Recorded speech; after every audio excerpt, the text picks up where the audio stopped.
There is always a thing whenever you just reach the age of 50, or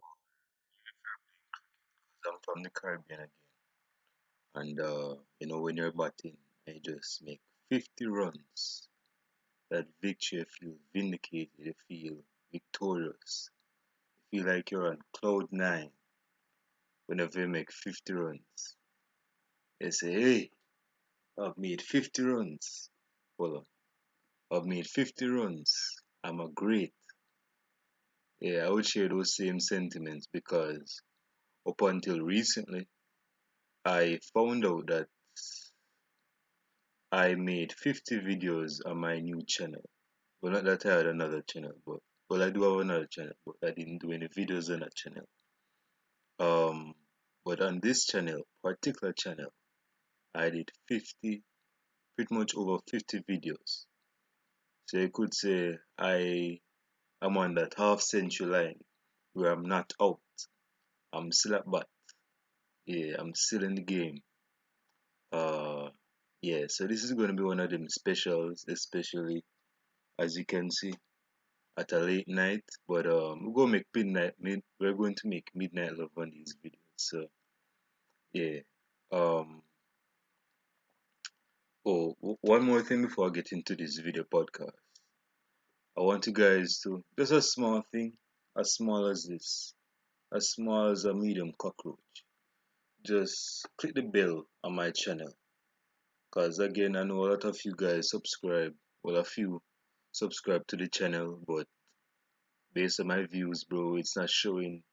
Again, I'm no mathematician, but the math is not showing the same results. So again, click the bell on my channel when you're subscribed, so you can get new content, so you can hear me run my mouth frequently and non-existently, and whatever.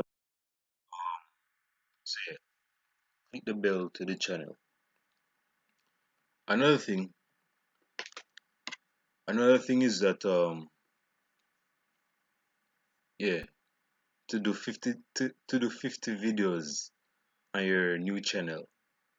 Again, it's not my new channel, but just to do 50 videos, you have to feel, I wouldn't say so much accomplished because you ain't getting cheese off it, but you go feel like you did something with your life actually. Yeah, and that's what I feel at this point. So just to open things up, as you know what's up. Welcome to another podcast of the current situation, Manchester United. Manchester United was hosted by Aston Villa later on this afternoon. Very good game. Very good game. And this is how I know the game was very good. I didn't even watch the game, but I knew it was good. Not because of the scoreline, but based on the highlights. Which one would say, well, it's highlights, and that would defeat the purpose if it's not highlights. So highlights will show the highlights in the game. So I mean, how do you know the game was like flawless for Manchester United? Well, first and foremost, the game wasn't really that flawless because based on what I've seen in the first 20 to 30 minutes, it wasn't that sparkling. It wasn't bright. It wasn't the best start of a game. But Manchester United came around it and netted 3 goals in the game. First by Bruno Fernandes. Okay, I saw this stat, and I'm not sure if this stat is really valid, but I think it's by an Arsenal fan. So and you have to take it with a pinch of salt because an Arsenal channel. They said Arsenal in the last 6 years has conceded about 17 penalties. And Manchester United only for this season has conceded 18 penalties. 18 penalties just for this one season. Just this season. 18 for Manchester United. Now, based on this penalty, I know I'm gonna go against the grain, but I want to hear what you guys have to say in the comment section below.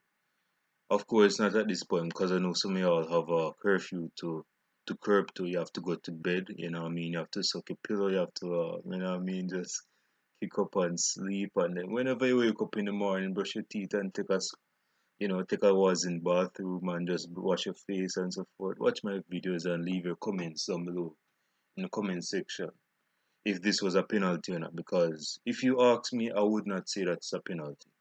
That is not a penalty. Not a penalty. Mm-mm. Contact was made, but the contact that was made, Bruno Fernandes, okay, the defender got the ball, but he still made contact with Bruno Fernandes when he was trying to do a 360. Mm, can't say. But yeah, Bruno Fernandes, I wouldn't say dive, but that was because again contact was made, but that's not a penalty. That's not a penalty, and that was a poor decision. I mean, referees aren't God Almighty, so they're mere human beings with faulty decisions. So again, I ain't going at them, but that's not a penalty. But because it's a penalty, Bruno Fernandes from the spot slot it home. Um, and then near to towards the first half, towards the end of the first half, I should say, nothing other than the Holy Ghost of Van Persie and Enamor just falling on Mason Greenwood. You know, take that right foot shot, and Peperina could not save it. That makes it 2-0 to Manchester United. Yeah, so that was a very good game for Manchester United with another goal just to hammer the final nail in coffin for Aston Villa because they're going down anyway. So you have to whenever you're going down in the table, you have to sing. Have to sing one of those songs where them sing at the graveyard when Cassie kids just going down in the ground. And I say yeah, one of them results. So yeah, that was a very good game for Manchester United, and I actually said Manchester United was going to beat Aston Villa by 3 goals to 1, but seeing that they didn't have any proper firepower up front, then Manchester United got another clean sheet. So you could say David De Gea, despite not having the best form in 2 years, is quite relieved for that. But in terms of the team, the back four was decent. Again, I didn't watch the game, but again we got a clean sheet. So you have to thank the soldiers that was guarding David De Gea, guarding the wall of Spain. So I would just give them a solid 7. In midfield, Matic was doing what Matic usually does on form. Paul Pogba, Jemba Jemba with the flair. The French Paul Jemba Jemba. Yeah. I saw some clips of that guy in midfield, and whenever he's in space, he just knows how to use that space to his advantage. And Paul Pogba is a real definition of that. He's really a class player in midfield. Shout out to you, Paul Pogba. And of course, Bruno Fernandes got an assist. Marcel got an assist. Yeah, Bruno Fernandes got the assist for Paul Pogba's goal. And yeah, that's just a very Manchester United-esque performance. Um, what I want to speak about, who I want to speak about in this as you could say, this late video. What propelled me? What compelled me to do this video late? Cause I know most of y'all have to sleep, so I ain't go knock you or wake up to watch this video. But whenever you wake up, you know what to do. Um, I'm going to talk about Mason Greenwood and why he's different from other English players whenever they were young. That has been hyped. That has been hyped in the English media to be very good players. See, Mason Greenwood came out at the academy pretty much 2018. Yeah, he played in the preseason in 2018, I would like to believe, and Yeah, he actually went on the tour with Jose Mourinho's side in 2018 to I think Dubai or something like that, just to get some sun, refreshment, recuperation, you know, yeah, so forth and so forth. Get some rest while training. And this guy, I didn't see much of this guy, but people are saying, this guy is going to be a big talent in the youth United youth squad. He's going to be a top player. And my naive ass was saying, okay, we heard this from Makeda, we heard this from other players that made their debuts, and this is when Mason didn't even make his debut, so they were already hyping him up, and they were saying this guy was going to be some player. I mean, come on, brother. But in their partial defense, if you, it's always said that hindsight is always 2020.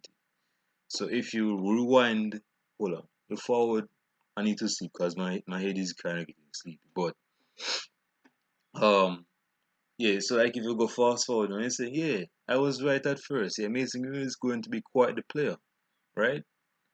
But yeah, this season my man has about 16 goals in our competition this season, 9 goals in the Premier League, more than Firmino, by the way.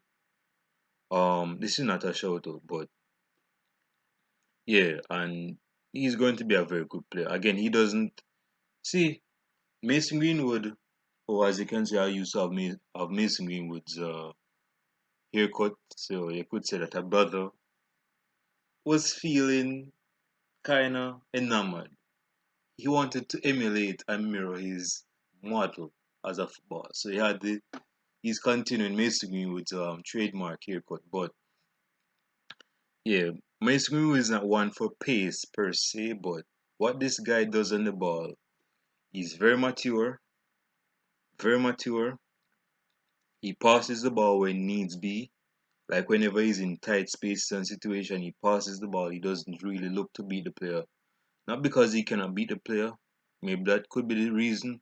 But it's because he's mature on the ball and he knows what to do in the situation.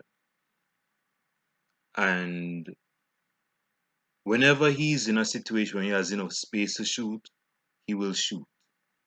Whether he misses the target or he goes on target, he will shoot. Whether it's with the right foot or the left foot, he will shoot. That is the maturity of an 18-year-old, of that of Mason Greenwood, and his dribbling skills, bro. I mean, again, he's not one for pace, but this guy's IQ of the game is like second to none. I mean, Phil Foden even said that he's the best finisher he's ever seen, and you can tell that Phil Foden, he's young, so this guy has obviously seen Mason Greenwood in the training, in English training, in the English squad training. So they know what this guy is capable of doing. Um, but as it relates to other players in the English media for the past 2 years, 2 decades, I should say,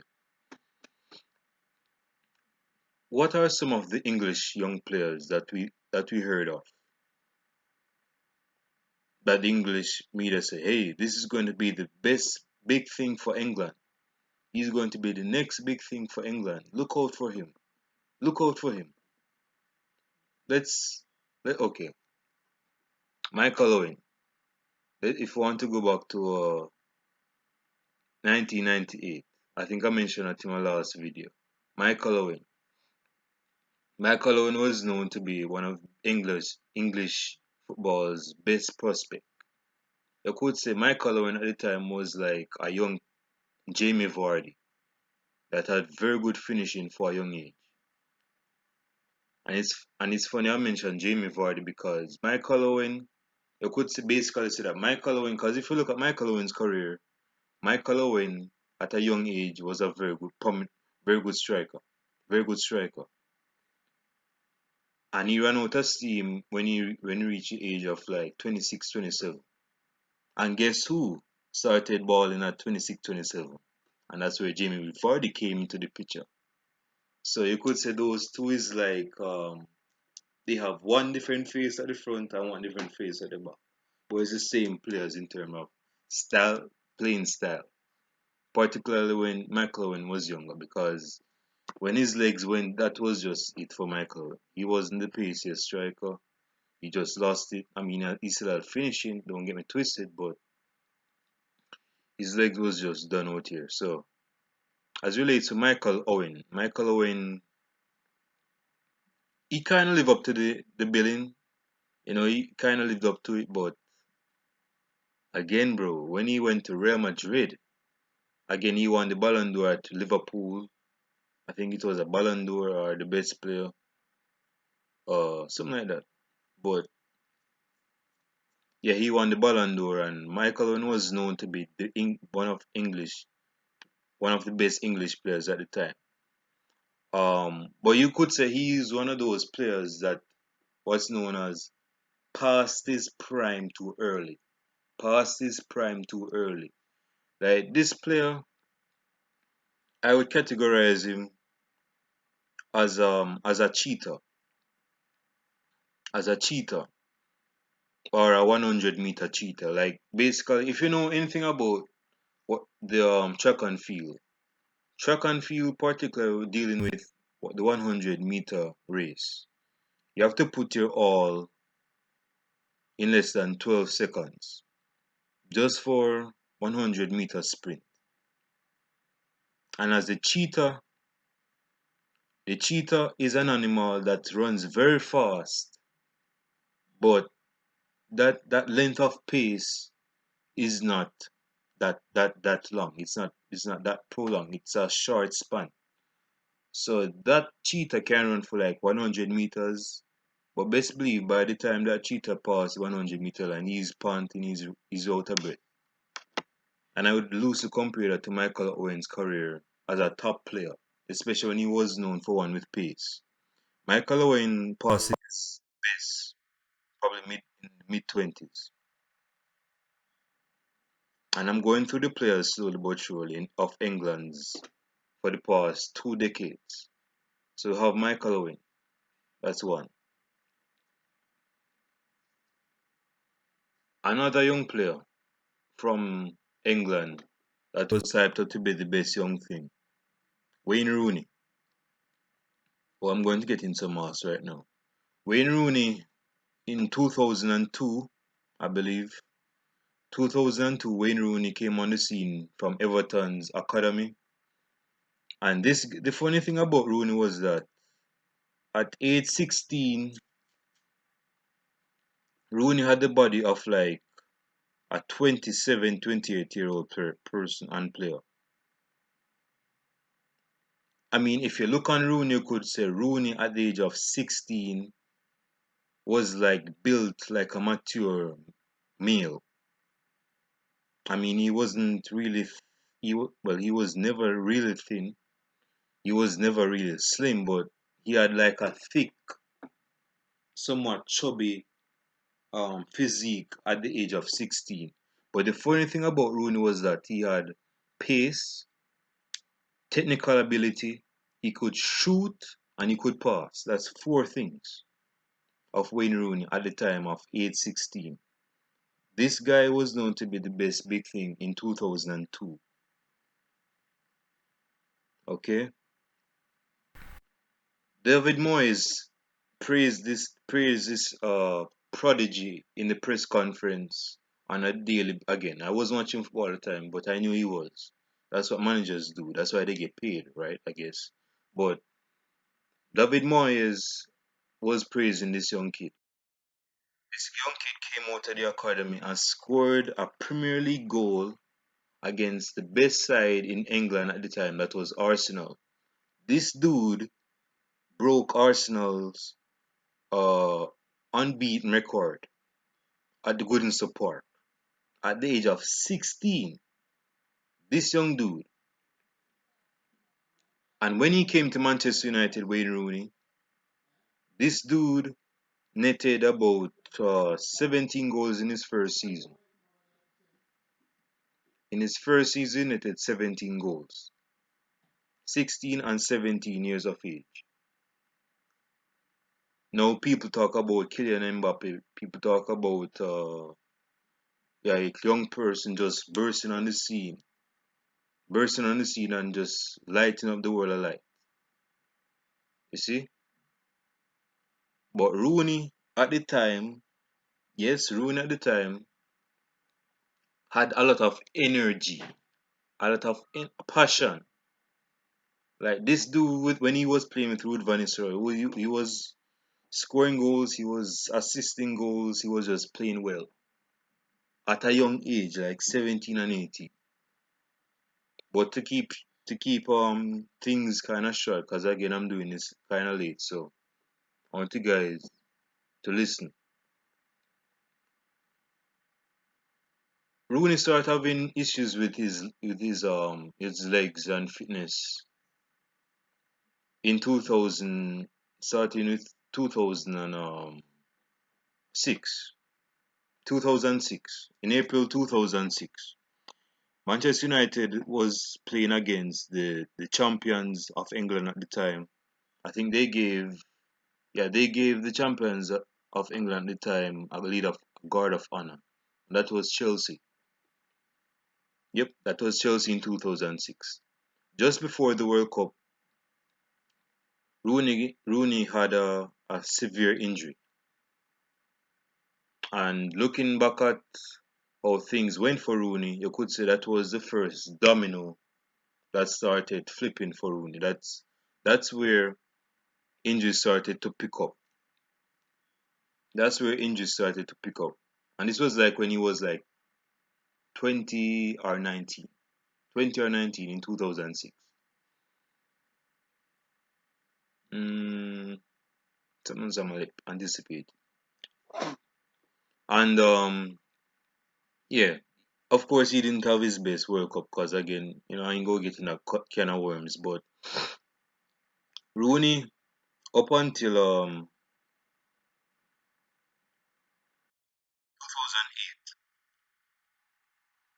he was given no, he was given the number 10 in 2007. But I'm telling you, bro, if you're comparing Wayne Rooney, number 8, which was the first number he was given by Manchester United, with the comparison of Rooney, number 10, as it relates to technical ability, pace, dri- passion, driven, just a burst of energy. Rooney as a number 10 was more of a passer, a world class finisher, particularly in 2008, 2009. No, in 2009, 2010 to 2011. Again, bro, Rooney, again, leave your comments in the comment section below. Rooney number 8 was like the best number, was the best player, I mean, out of the two players. Cause again, bro, I ain't gonna get in a long segue, but Rooney was not the same player in terms of, not that he was still fit. He was working on his fitness, but in terms of technical ability, like the same pace, like when he was younger, the same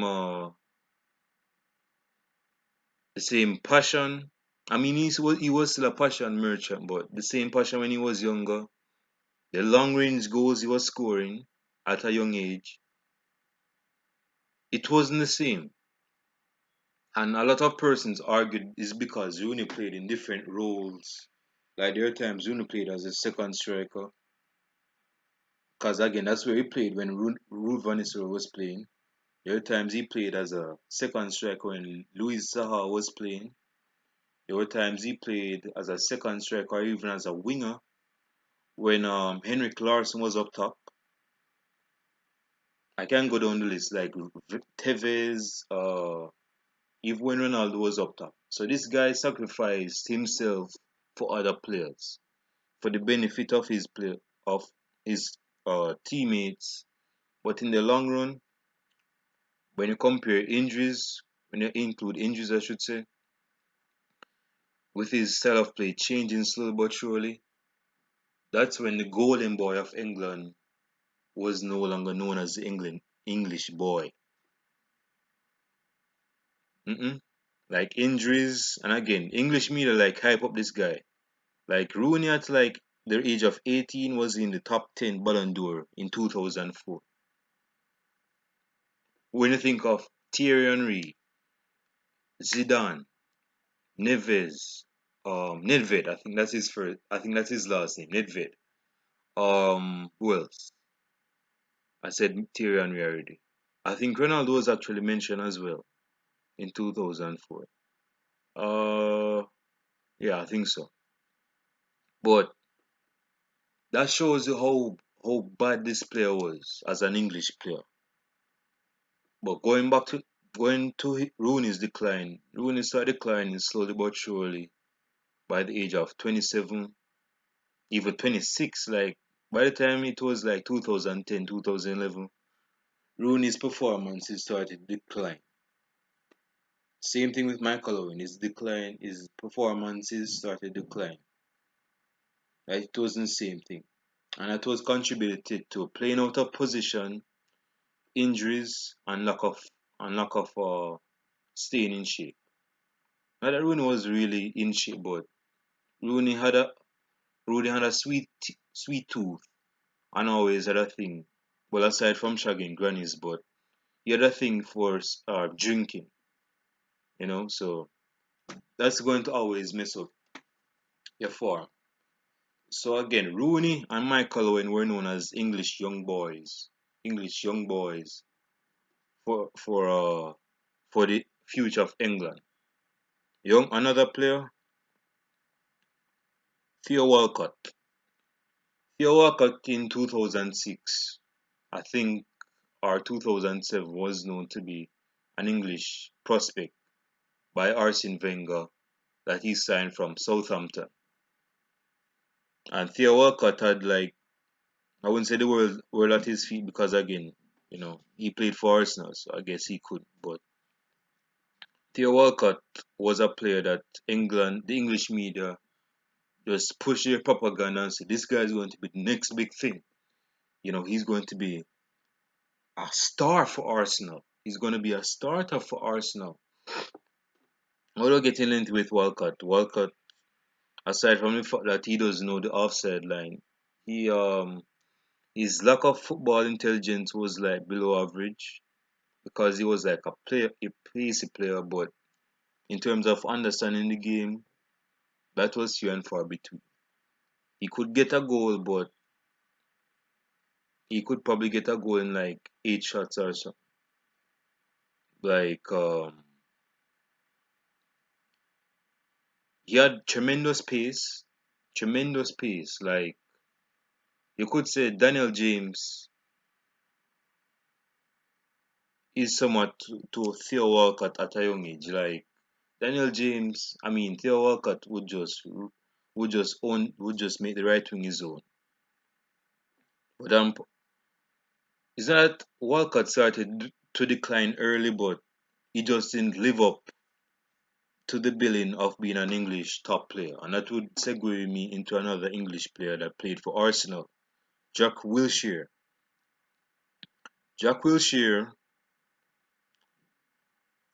at the time was known to be one of English best midfielders. Like his best game to date was against Barcelona in the Champions League.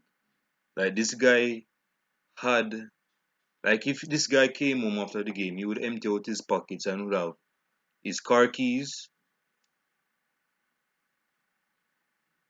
Javier Hernandez, because he had Javier Hernandez, Javi I should say, not Javier Hernandez like Chicharito, but Javier Hernandez, Javi, and Javi at the time was like one of the best midfielders to play in the game. So keep that in mind. And he was boss in the midfield. Like this guy was dominating.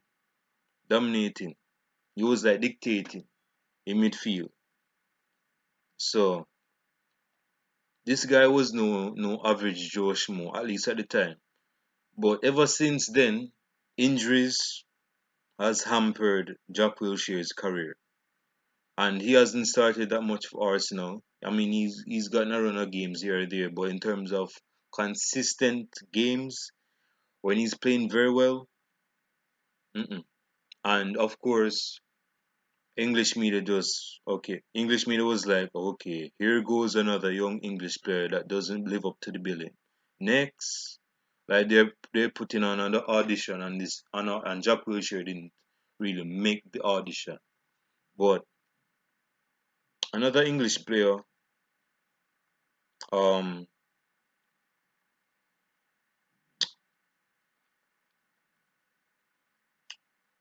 I wouldn't say James Wilson, because James Wilson wasn't really looked like that. He wasn't seen like that type of player, but just to get to the point, bro, as relates to Mason Greenwood, as I wrap up this video, I've seen persons on Twitter saying Mason Greenwood is world class. Now I get the jitters and the giggles, the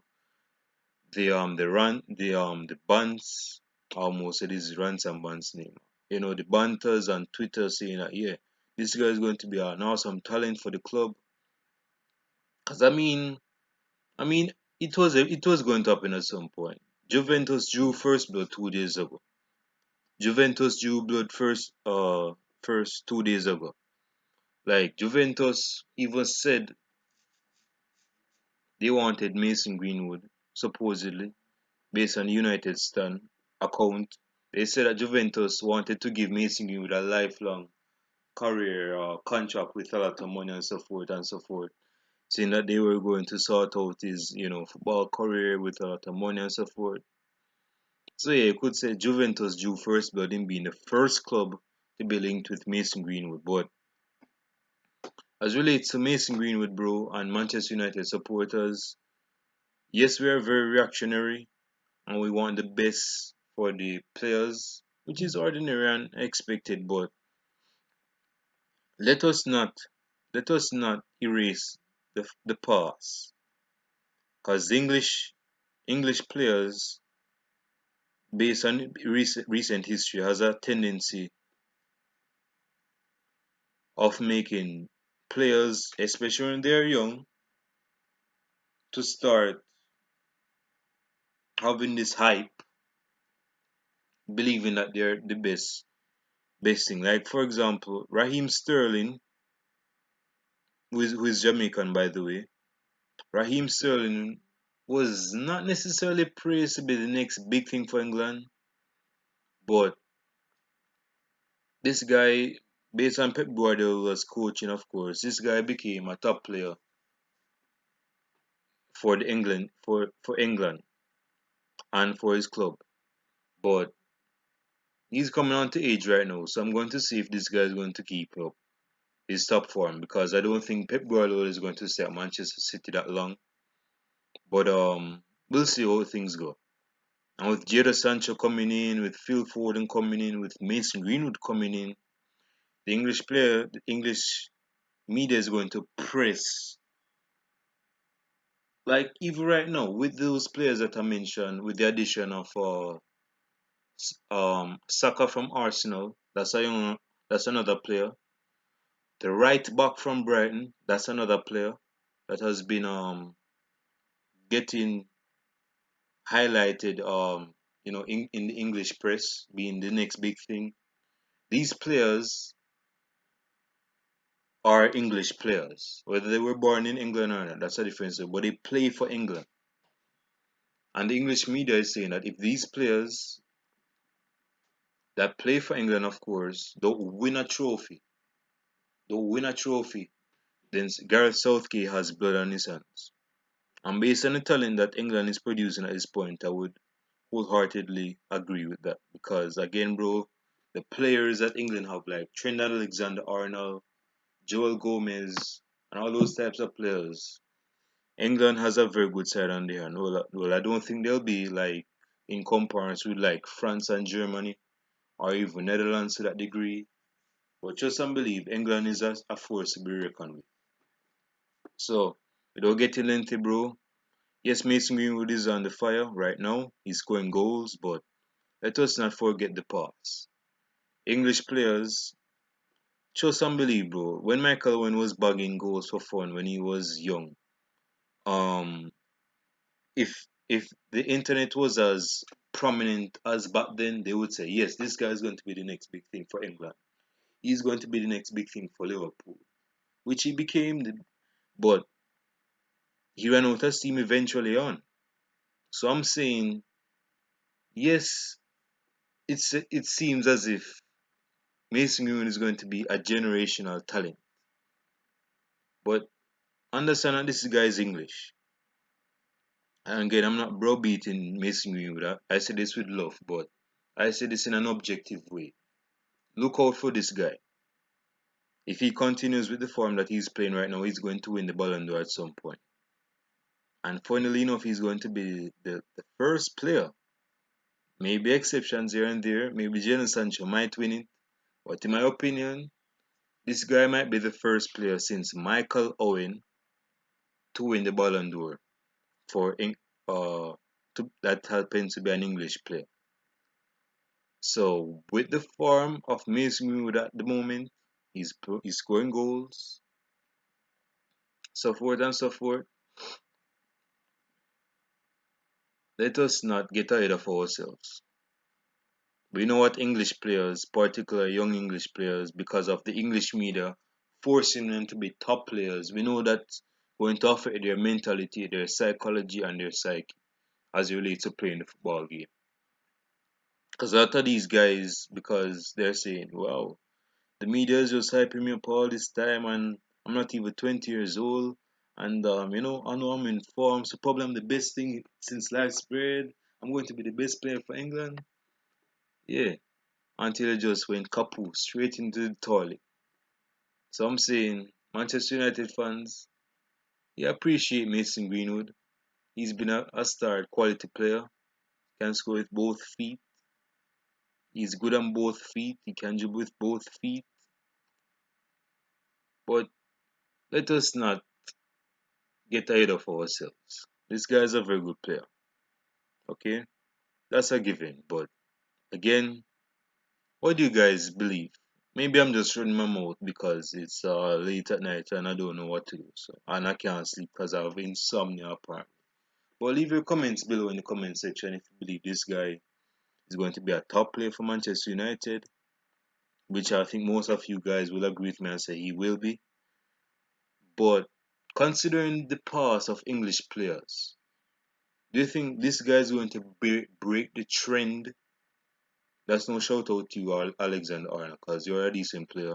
But is this dude going to break the trend of players that have been hyped by the English media and still actually become a top player without being overhyped and overrated like other English players? Leave your comments below in the comment section. Okay, guys, I'll shout you in the next podcast. Enjoy the rest of your night. I know some of you guys might be watching this even when it's like 2 a.m. But what are you doing when you're up at 2 a.m., bro? You jacking off or something? So go to bed. Enjoy the rest of your night. I'm going to get some sleep myself. Peace.